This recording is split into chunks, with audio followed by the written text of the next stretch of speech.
SMS না হয় তোমায় আর নাই দিলাম, কল তোমায় নাই করলাম। হয়তো তোমায় আর বিরক্ত করব না, হয়তো এরপর থেকে তোমার খোঁজ খবর নিব না।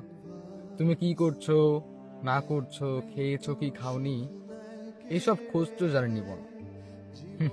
এবার তোমায় আমি মুক্ত করে দিব। তুমি একটু ঘুরে দেখো, পুরো পৃথিবীর আনাচে কানাচে সব জায়গায় ঘুরে দেখো। যদি আমার মতো কাউকে পাও, যদি আমার মতো কেউ তোমায় ভালোবাসে, তাহলে তুমি একবার এসে আমায় বলো যে তোর থেকেও খুব ভালোবাসে।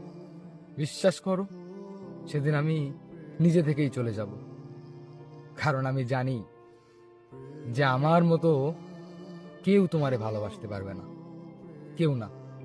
যাও, তোমায় মুক্ত করে দিলাম।